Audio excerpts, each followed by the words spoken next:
नेपाल सरकारका सम्माननीय प्रधानमन्त्री,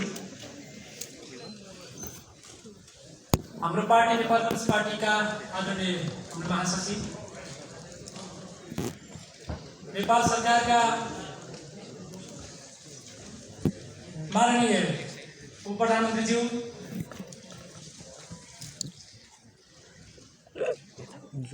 यो अतिथि आसनमा रहनुभएका महानुभावहरू, यो कार्यक्रममा अत्यन्तै चासोका साथ, उत्साहका साथ, विभिन्न जिज्ञासा र प्रश्नहरूका साथ सहभागी विभिन्न क्षेत्रका महानुभावज्यूहरू सबैमा संयुक्त वार्ताको तर्फबाट र म हाम्रो पार्टीको तर्फबाट हार्दिक अभिवादन गर्न चाहन्छु।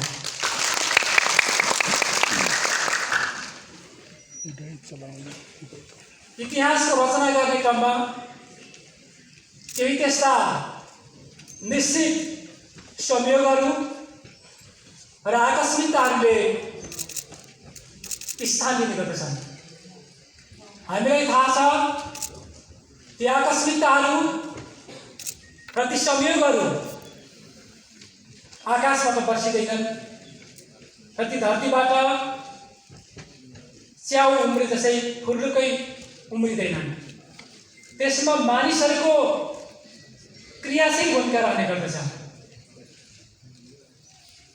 त्यो क्रियाशील भूमिकाले नै कुनै कुनै दिनहरू इतिहासको लागि त्यस्ता स्मरणीय दिनहरू बन्न जान्छन् जसले केही शताब्दीहरूलाई, केही दशकहरूलाई र केही वर्षहरूलाई एउटा निश्चित दिनमा संकेन्द्रण गरिदिने गर्छन्।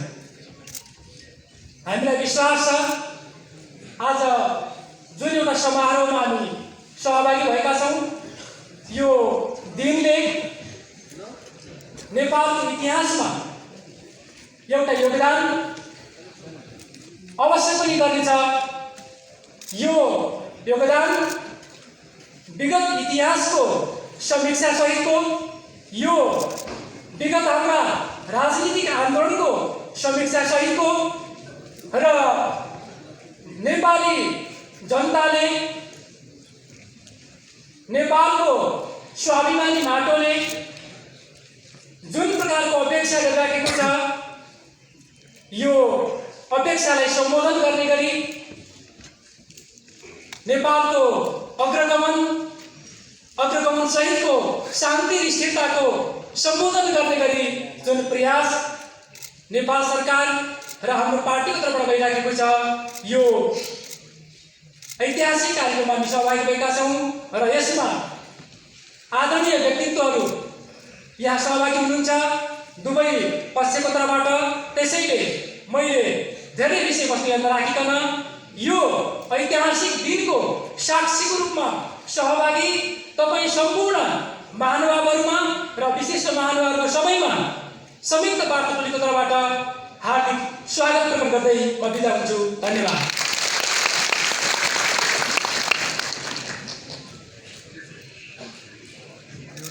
धन्यवाद कमरेड दीपक, यहाँको संक्षिप्त तर महत्त्वपूर्ण मन्तव्यका लागि। अब म यसभन्दा पछाडि आजको कार्यक्रमको प्रमुख पक्ष अर्थात् हस्ताक्षर समारोहको कार्यक्रममा प्रवेश गर्न गइरहेका छौँ। त्यसभन्दा अगाडि म थोरै यो हस्ताक्षरसम्मको अवस्थामा आइपुग्नका लागि हामीले यसका पृष्ठभूमिका बारेमा केही कुराहरू राख्ने अनुमति माग्दछु। आदरणीय जनसमुदायहरू, यो ठाउँमा आज हामी जहाँ उभिरहेका छौँ ऐतिहासिक क्षणमा, यो क्षणमा आइपुग्नका लागि विगत मलाई लाग्छ झन्डै 1 वर्षदेखि अर्थात् 10-11 महिना अगाडिदेखि विभिन्न तहबाट, विभिन्न माध्यमहरूबाट प्रत्यक्ष र अप्रत्यक्ष रूपमा छलफलहरू, संवादहरू अगाडि बढिरहेका थिए। नेपाल सरकारको सम्माननीय प्रधानमन्त्रीज्यूले नेतृत्व गरिरहेको वर्तमान सरकार, जसले नेपाल राष्ट्रलाई एकताबद्ध बनाएर सिङ्गो नेपाली जनता, सिङ्गो राजनीतिक समूहहरूलाई एकताबद्ध बनाएर देशको हितमा, राष्ट्रको हितमा र नेपाली जनताको अग्रगामी चिन्तन र अपेक्षाको पक्षमा अगाडि बढाउने जुन प्रयास उहाँले अगाडि सार्नु भएको थियो, खास गरी विगतको निर्वाचन र त्यस पछाडि उहाँको नेतृत्वमा यो सरकार बनेपछि यस किसिमका प्रयासहरूलाई अगाडि बढाउने जुन सोच थियो, त्यसका सार्थक परिणामहरूको बारेमा विगतमा भएका सहमति र विगतमा भएका सम्झौताहरू नै हाम्रा अगाडि साक्षी थिए र हामीले ती प्रयासहरूलाई अगाडि बढाउने नै क्रममा यो बाटोतर्फ अगाडि लिएर जानका लागि खास गरी नेपाल कम्युनिस्ट पार्टी र उहाँहरूको नेतृत्वसँग अप्रत्यक्ष रूपमा मैले अघि नै भने जस्तो करिब 1 वर्ष अगाडिबाट हामी प्रत्यक्ष र अप्रत्यक्ष रूपमा संवादमा जोडिएका थियौँ। विभिन्न माध्यमहरूलाई बाट जोडिएको यो संवादको श्रृङ्खला अगाडि बढिरह्यो र यता नेपाल सरकारको तर्फबाट सम्माननीय प्रधानमन्त्रीज्यू स्वयंले यसको नेतृत्व गरिरहनु भएको थियो र नेपाल कम्युनिस्ट पार्टीको तर्फबाट महासचिव स्वयंले यसको पहल गरिरहनु भएको थियो। यद्यपि राजनीतिक मुद्दामा फरक ठाउँमा उभिएको एउटा अवस्थामा र फरक कार्यदिशा र कार्यक्रम लिएर अगाडि बढिरहेको अवस्थामा त्यसलाई एक ठाउँमा ल्याउने प्रयास सजिलो थिएन।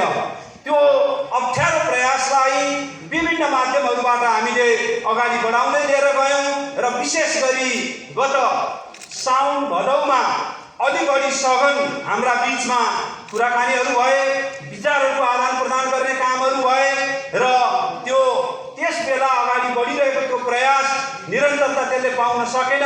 खास गरी देशभित्रका विभिन्न राजनीतिक परिस्थितिहरूले गर्दाखेरि त्यसले निरन्तरता पाउन नसकिसकेपछि अहिले पछिल्लो कालमा फेरि मङ्सिर, पुस यी 2 महिना र माघ यी 3 महिनाका बीचमा हाम्रा ती अगाडिका प्रयासहरूकै निरन्तरताको स्वरूप हामीले यो प्रयासलाई अगाडि बढायौँ र यो प्रयासलाई अगाडि बढाउने क्रममा नै अहिले हामी यो 3 बुँदे सहमतिमा आइपुगेका हौँ।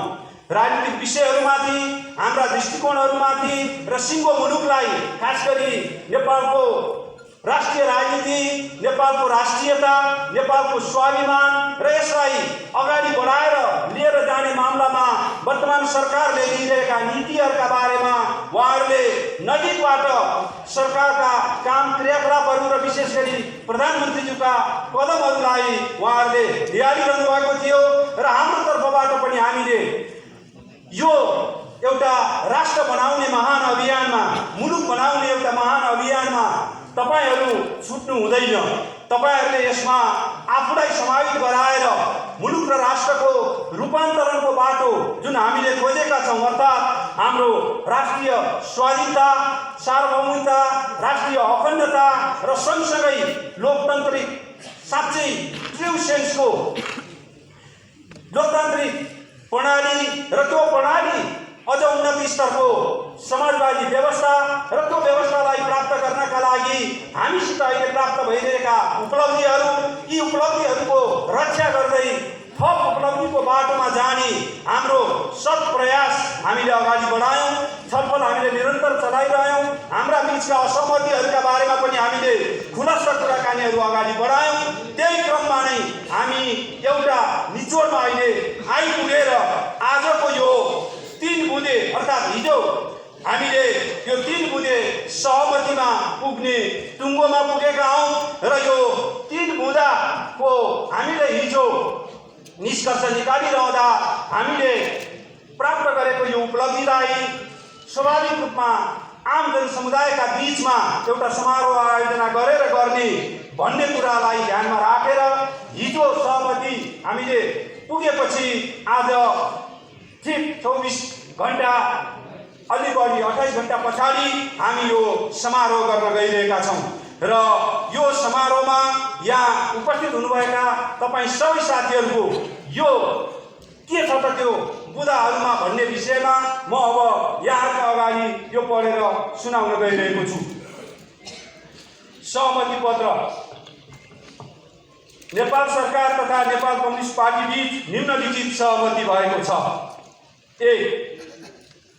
दुवै पक्ष नेपाल सरकार तथा नेपाल कम्युनिस्ट पार्टी देशको राजनीतिक समस्याहरू वार्ता तथा संवादबाट समाधान गर्न सहमत भएका छौँ।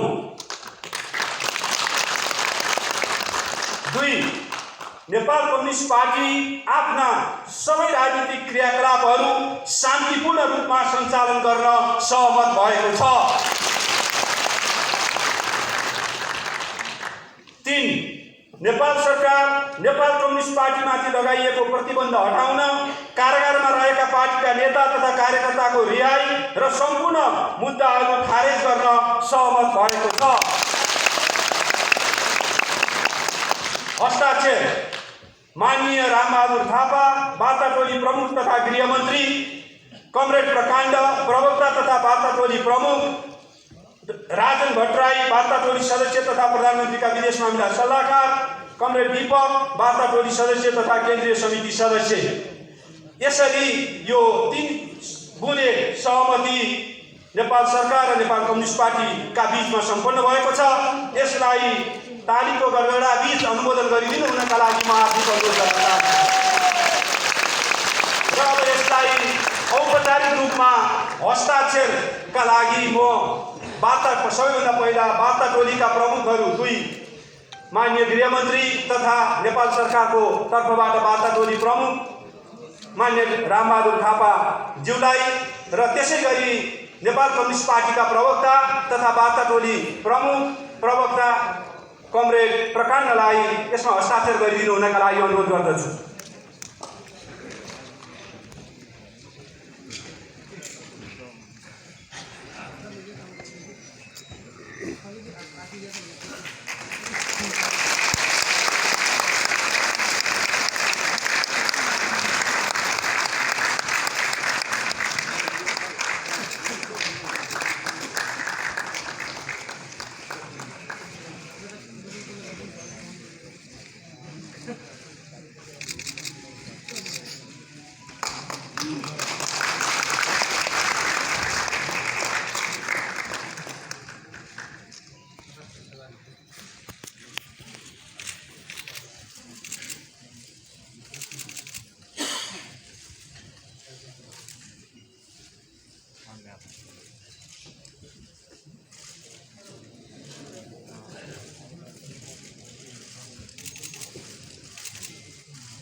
बुवा बस्नुहोस् त।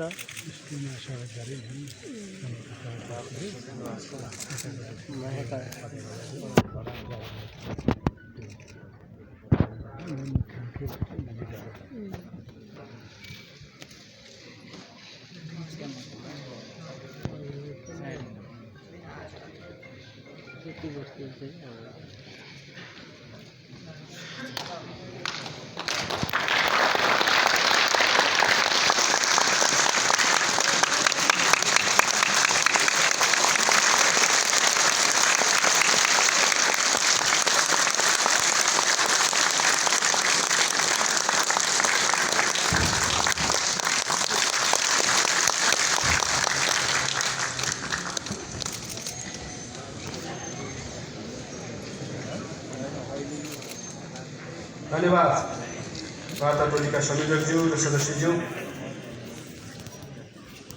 यो राष्ट्रिय सभागृह वास्तवमा धेरै राम्रो ठाउँ छ। यसले मलाई लाग्छ नेपालको राष्ट्रिय राजनीतिलाई नयाँ मोड दिने क्रममा यो नेपाल सरकारसँग खास गरी सम्माननीय प्रधानमन्त्रीज्यूले अगुवाई गर्नुभएको चाहे राजनीतिक दलका हिसाबले होस्, चाहे नेपाल सरकारको उहाँले प्रधानमन्त्री भइसकेपछि होस्, तेस्रो अत्यन्त महत्त्वपूर्ण हस्ताक्षर समारोह यही नै सम्पन्न भएको छ र यसले यो ठाउँ हामीले रोजका पछाडि सानो हुँदै पनि यो शुभ साहित्यिक ठाउँ भएको एउटा समारोह हामीले आयोजना गरेका छौँ र भर्खरै सम्पन्न गरेका छौँ र अब म यसभन्दा पछाडि कार्यक्रममा लामो समय नलिकन मन्तव्यको कार्यक्रमलाई अगाडि राख्न चाहन्छु र सबैभन्दा पहिला यस समारोहलाई सम्बोधन गरिदिनु हुन नेपाल कम्युनिस्ट पार्टीका महासचिव नेपाली जनता र नेपाल राष्ट्रले यहाँले चाल्नुभएका कदमहरू र विशेष गरी अहिले शान्तिपूर्ण बाटोबाट नेपाल राष्ट्रको रूपान्तरकारी अभियानमा आफ्नो दलको अगुवाई